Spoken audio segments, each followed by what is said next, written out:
AP deputy CM, Panchayati Raj, గ్రామీణాభివృద్ధి శాఖ మంత్రి పవన్ కళ్యాణ్ నూతన ఒరవడికి శ్రీకారం చుట్టారు.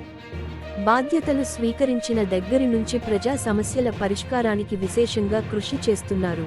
తనకు వచ్చిన దరఖాస్తులను వెంటనే పరిశీలించి పరిష్కరించేలా సంబంధిత అధికారులకు ఆదేశాలు జారీ చేస్తున్నారు.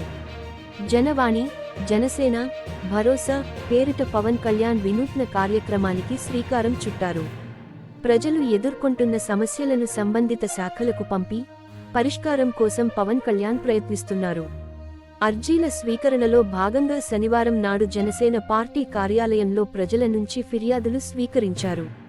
దీంతో దరఖాస్తులు వెల్లువలా వస్తున్నాయి. సమస్యలు త్వరగా పరిష్కారం అవుతుండటంతో ప్రజలు హర్షం వ్యక్తం చేస్తున్నారు. ఈ సందర్భంగా డిప్యూటీ సీఎం పవన్ కళ్యాణ్కు ప్రజలు ధన్యవాదాలు చెబుతున్నారు. జనసేన కార్యాలయంలో ఈరోజు కొన్ని దరఖాస్తులను పవన్ కళ్యాణ్ స్వయంగా పరిశీలించారు. అయితే వెంకటగిరిలో మహిళలు, వృద్ధులను వేధిస్తున్నారంటూ ఓ మహిళ పంపిన అర్జీ పవన్ను కదిలించింది. వెంటనే ఆయన స్పందించి సమస్యను పరిష్కరించాలని సంబంధిత అధికారులను ఆదేశించారు.